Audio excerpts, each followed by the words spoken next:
Hello, I am Avery or Hazel or Kylie. You can just pick one, I don't care. Hello, I am Lily. And welcome to the From the Closet podcast. Today is our free film day for September, and for today we are doing Stargate, apparently the director's cut, and apparently there was a TV show that came before this, which I didn't find out until after I had already watched the entire movie. So, yeah, sorry we haven't covered the TV show. We might Will not we ever. ever? I doubt it. Yeah, I don't know. But, by the way, I don't know if I said it. We did the director's cut. So, You did. obviously this podcast will contain spoilers for this movie. If you would like to avoid them, you will find a link in the description below to the Just Watch page for this movie, which itself will have links to every platform you can rent, purchase, or stream this movie on, with price comparisons for renting and purchasing. It is currently available for streaming for free on YouTube Movies. Just Watch does not always accurately portray when a movie is free on YouTube. Um, Also, in the description, you will find a link to our Patreon where you can vote on future episodes of this show, as well as get access to episodes before they release, as well as early access to episodes of our sister show, Off the Shelf, which is about books and is exclusive to YouTube and Patreon. Speaking of future episodes, you can join us later this week for Ant-Man and the Wasp, and you can join us next week for Fantasia and the Dragon Prince Book 2 Sky. You can also find in the description below a link to Anchor.fm, which is now Spotify for podcasters, which itself will have links to every platform this podcast is on, as well as links to our Instagram and Twitter, where you can be notified when we release new episodes. But with all that being said, please get out if you would like to avoid the spoilers, because we're going to start talking about the movie now. And you know what? Honestly, even though this is like an extended director's cut, it felt pretty Hmm. short to me. Well, you do have to understand, like what era this took place in. Not took place, like when this released. When did it release? I'm actually not sure. I feel like I have memory of it coming out, but never going to see it. But I could also Hmm. just be thinking of an entirely different movie.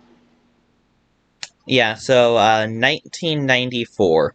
Okay, I'm Oh, and I definitely should mention how I am 75% sure we watched the director's cut, because that's just what a random YouTube comment said. I don't know why I listened to that fully. I mean, from the sound of what you were describing about like the differences between the original and the director's cut, it definitely seems like we watched the director's cut. And now that I think about it, I did hear that there are actually two movies, so maybe I'm remembering the second one coming out. I see. But yeah, It's just the weird. No, I'll let you. I want to look one more thing up. yeah, okay. So I don't know. This movie feels like it inspired a Disney movie that came later, called Atlantis: The Lost Empire, which I really loved. I think that movie is a little bit better than this one, but that might be nostalgia talking. I'm not sure. I mean, I think Atlantis: The Lost Empire is one of the best movies Disney's ever made, but uh, that's like neither here nor there. This movie very much reminded me of that. Um, but I think one of the strengths that movie has over this one is that the characters have more charm. Um, Not that the characters are bad in this one, it just they don't strike the same vibe for me. That said, it is still a fun story to watch. It definitely, like, so for one, as a fan of sci-fi, I really enjoyed it with uh, from that aspect, and then also as a fan of like mythology in general, I really enjoyed that as well. And you know, that's another thing this movie and Atlantis: The Lost Empire have in common. They're both like sci-fi and mythology.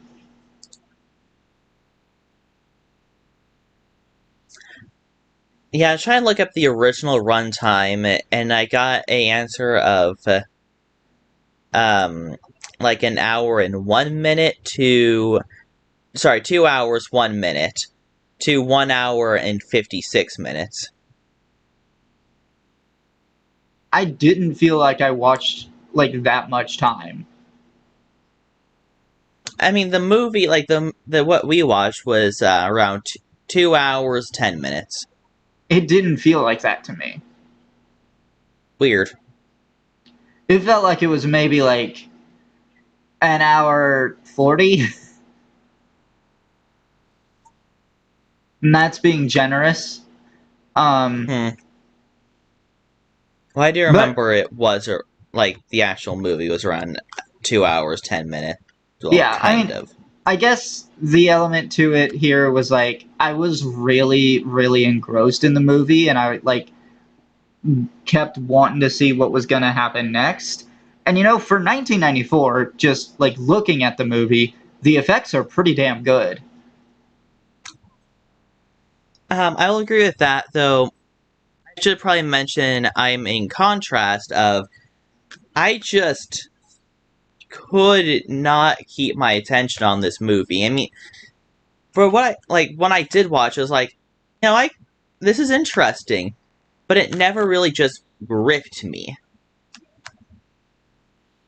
Never had like a hold on me. It's like I need to know what happens next. It was just, well, let's just finish this movie now. Yeah, I'm not sure exactly what specifically got me here. Um, Hmm. but you know, the other thing too, like this movie legit had me thinking about what would happen if like aliens came to invade Earth. Like, and I got to thinking about it, and realistically, if that were to happen, we would be screwed. Like, I don't care if humanity somehow united against the alien threat, which I don't think we would, but think about it critically. Any alien species that comes to our planet is going to have to be arriving here from, at minimum, an interstellar distance, because life doesn't exist anywhere else in our solar system. So they would have to travel from a completely different solar system. And we're not capable of that kind of travel. We can't even make it to Mars yet. So any species that has the technology to be able to travel that distance is going to have technology that could very easily wipe us all out. It would be equivalent to like when Europe showed up in North America. Like that's the equivalency. And then on top of that, the diseases that they would be carrying that they would have immunities to that we wouldn't. Like we're fucked. Just period. Hmm. I mean, it does raise a question of like when you think about technology, you can't just think of it as a straight line. You can't just think of like if they have the technology to get here, their weapons must be super great because it's just two different parts of one tree. Not really. There's a lot of overlap. Like, you know, dynamite, for example, was created for construction. Like, whenever something new is created, there are usually other applications that that thing has in other fields of like tech or whatever. So, like, you know, um, as one area of tech gets better, the others will improve at a similar rate just because of how things are like kind of fluid. Not If entirely. I if mean, they are you have to this consider like priorities. Obviously, for us, we're just like, ooh, weapons, we can kill things. But what if the thing that wants to like even gets close to us is a fungus that has that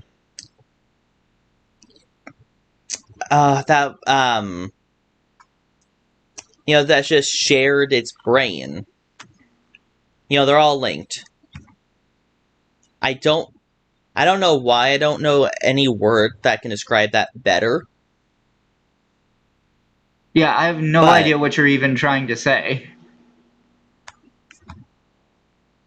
like there's a host and they're all being essentially mind control, basically. But they're all just it's a hive. That's what I'm trying to think of. With a hive, you know, comes visit Earth. On their planet, it's a hive mind. There's no war because they all think the same. They don't need weapons. Well, that's not what I'm talking about. I specifically said if aliens come here to invade. Hmm. Like I if they guess if come, they like, wanted to evade. yeah, like, and then of course, like, if aliens come here at all, then chances are diseases will wipe a lot of us out. Just plain and simple. That's gonna happen. But yeah, I don't know. Um, so one of the things that I found pretty interesting about this movie is like we go in, like we go through the Stargate and we encounter this other civilization.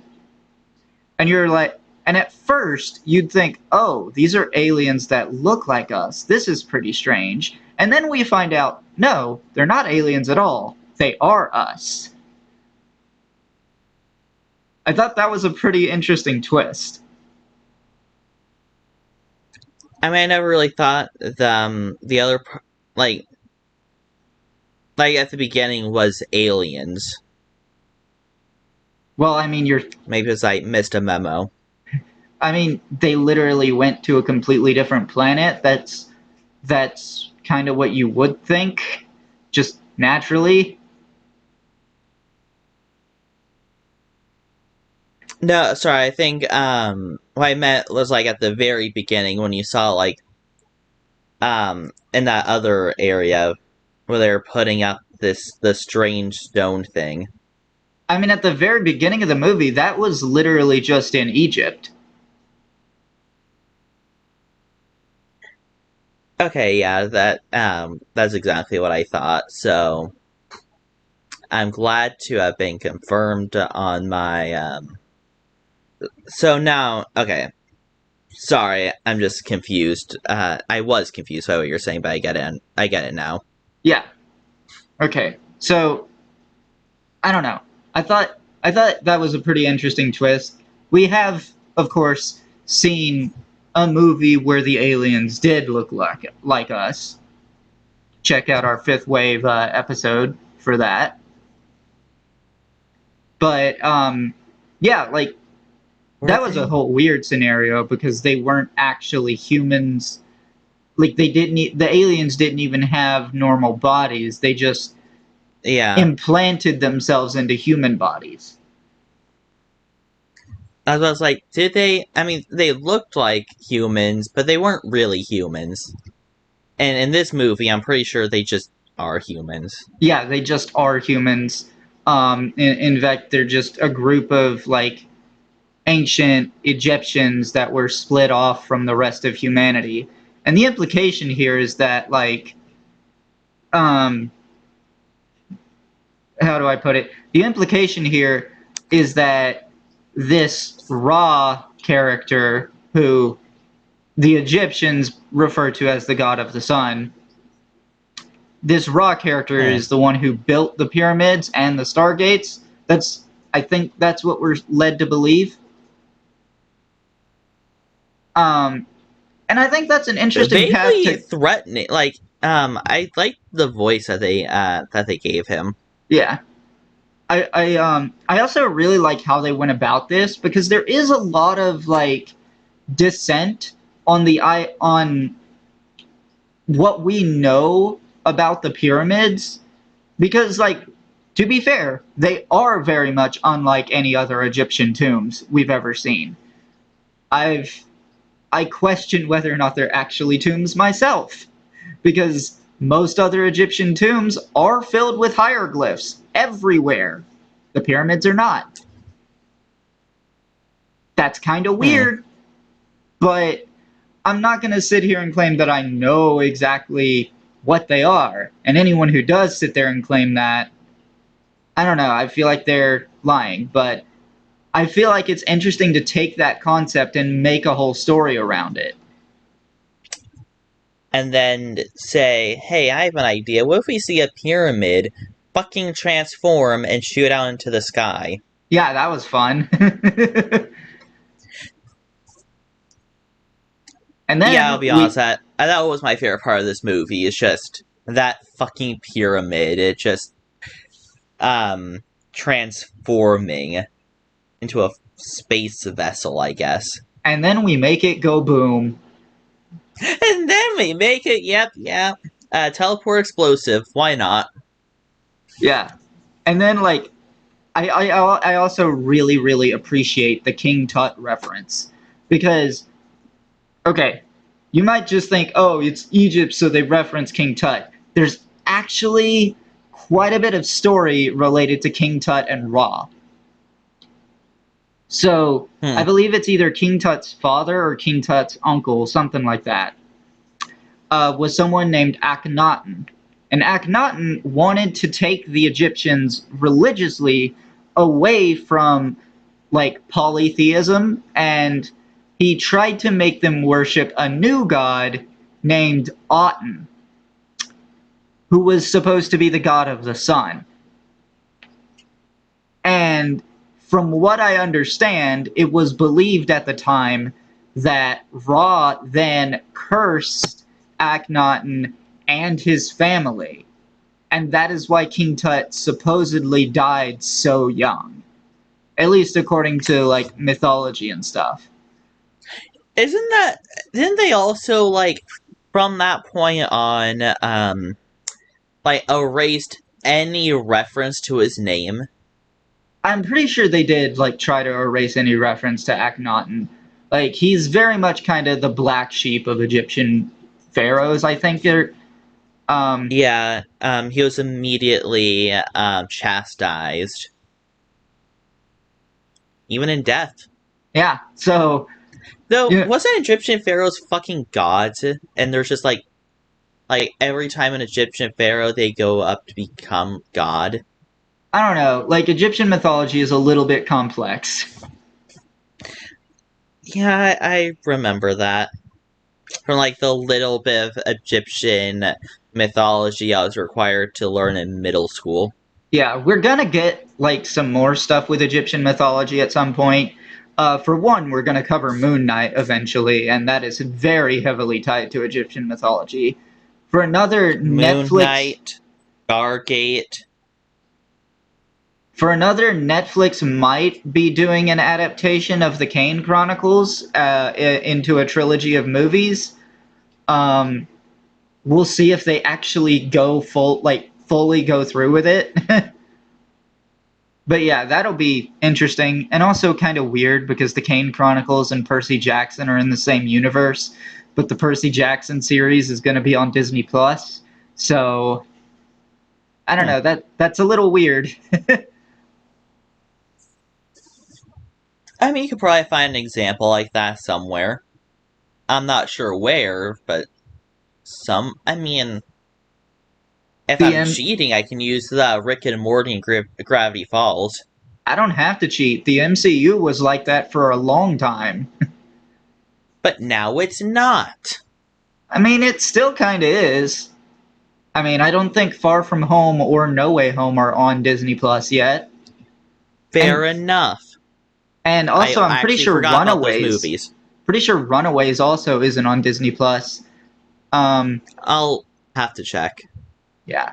I mean, I know it wasn't last time I checked. And then What was well, that? I don't know, a couple of months ago. Hmm. Fair enough. But yeah, like, I don't know.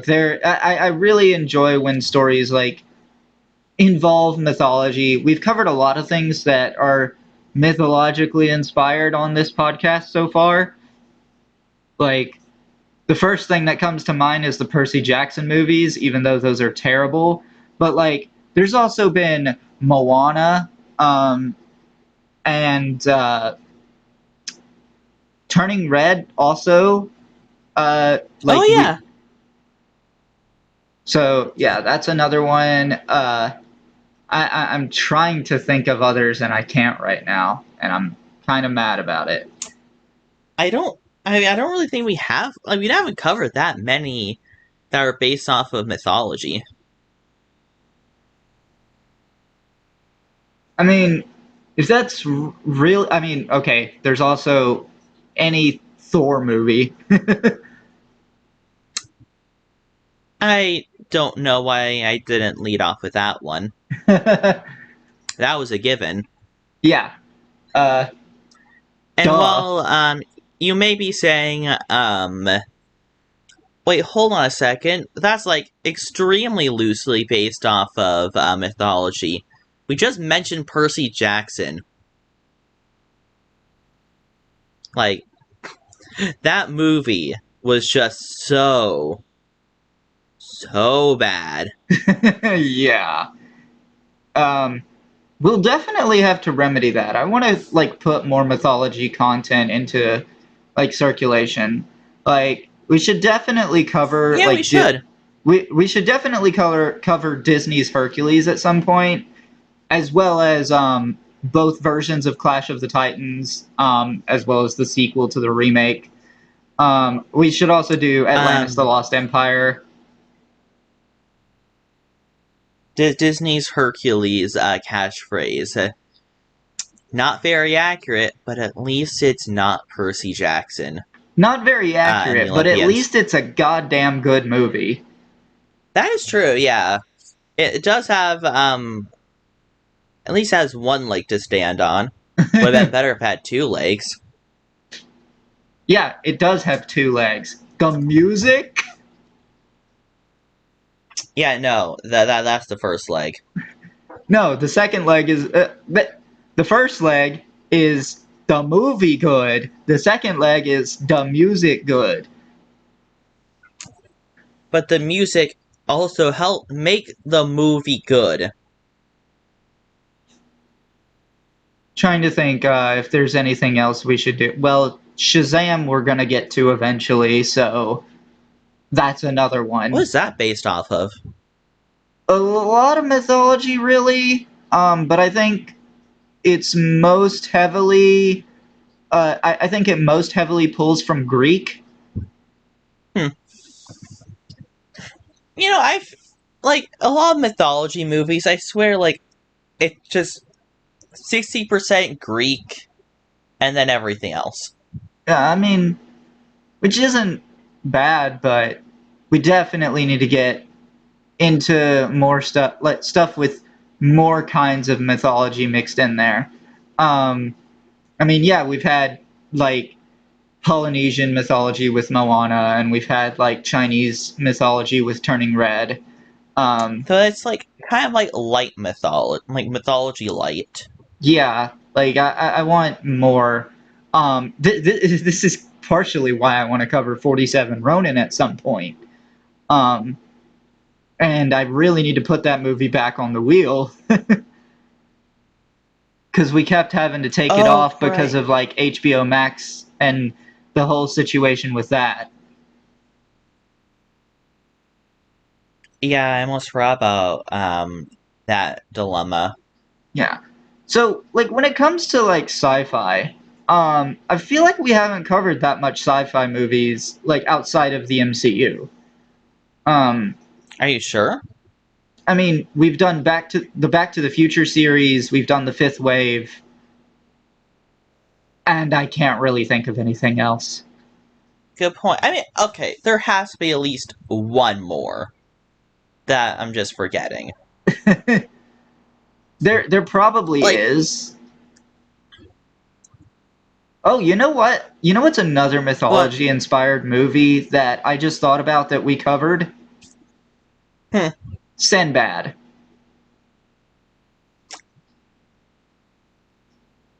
Okay, but I really could not tell you what mythology that was based off of. I couldn't either, but it's there. And I mean, if you want to I stretch, there is a guess. little bit of like Roman mythology in the SpongeBob SquarePants movie. Okay, that's yes, but also like okay. To be fair, the entire movie is based off a Greek um. God damn. Actually, no. Wait. Yeah, it wasn't Roman. It was just all Greek. It was based Neptune off of the specifically is Odyssey. Roman. Except I'm pretty sure that was Poseidon. They used Neptune in other like yeah, Neptune's like a different SpongeBob character. Yeah, but he's like based off of the Roman god Neptune, who is like also based off of the Greek god Poseidon, who's based off of the Mycenaean god Poseidon, and they are in fact different. So I What? don't know. When you get into mythology, there's a lot of things that are all kind of screwy. Oh wait, no. Oh yeah, no. They just used the name King Neptune. King. Whatever. Yeah, no. Apparently Poseidon was in the third movie, which wasn't good. Ah, interesting. I mean, to me, like it is very clear that Neptune in SpongeBob is based off of Neptune from mythology. Like for one, like he's got a trident related to the sea, Yeah. has a kid named Triton. I just forgot my SpongeBob character. I forgot which god of the sea appears in which movie. My Yeah. bad. Uh, why are we talking about SpongeBob in our fucking Stargate episode? Mythology. Yeah, mythology. Mythology's fun, but like here in this movie, we only really deal with one god, and that's Ra. Which is fine. Like whatever, I guess. Yeah, the more I heard Ra, it's like, oh wait, yeah, that's an Egyptian god, right? I'm glad to know I was validated.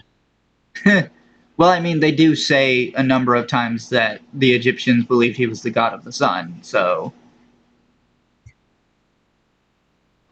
I mean, I was validated. but yeah, I don't know. It's gonna be fun when we get to later Egyptian properties. I will say we barely deal with Ra in either Moon Knight or the Kane Chronicles. In fact, I don't even think they address Ra at all in Moon Knight, but I do know Ra is at least mentioned a couple of times in the Kane Chronicles. So Ra is just basically Apollo without prophecies. I mean, there's a lot different in Egyptian mythology. Like I think Ra is actually like the ruler of all the other gods. I could be mistaken about that, but I think that's the case. And then Damn, there's Apollo other wished he had that power. yeah.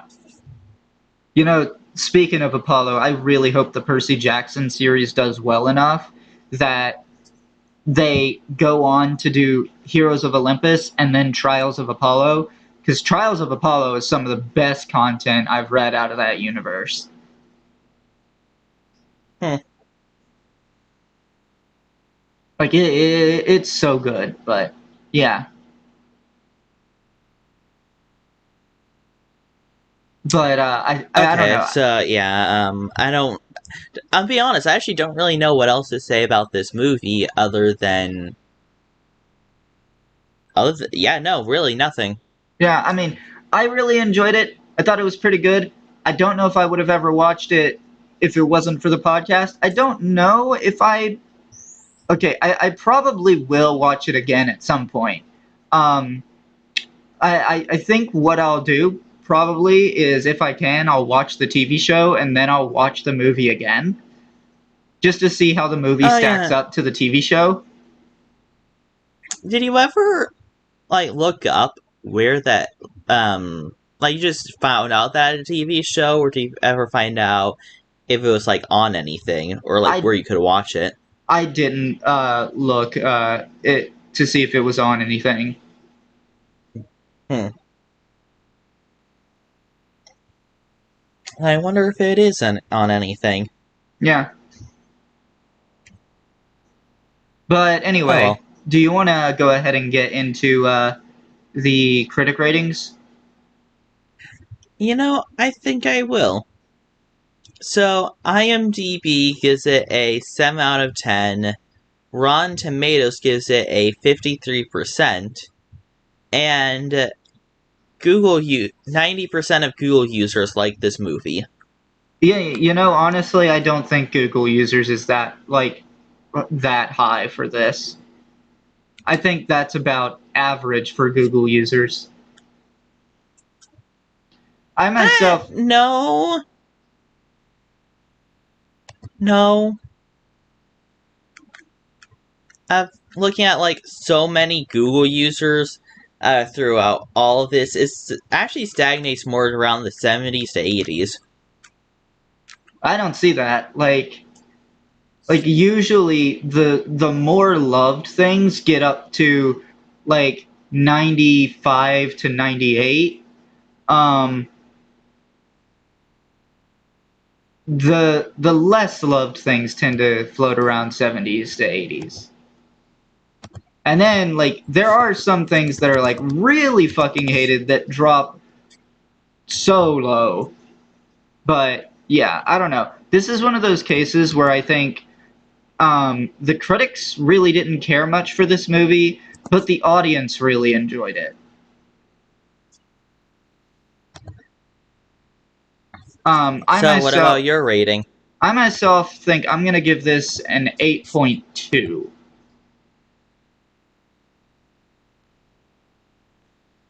Interesting. I am going to give this a 7.3. How did I know you were gonna say that? I don't know because I was literally that was actually one of my more premeditated. I decided that before we even called. Yeah, see, I was sitting here like before you even said anything, I was like, she's gonna say 7.3. Huh. Yeah. But anyway, you can join us later this week for Ant-Man and the Wasp, and you can join us next week for Fantasia and the Dragon Prince Book 2, Sky. Uh, but until then, I've been Avery, that's been Lily, and we will be seeing you.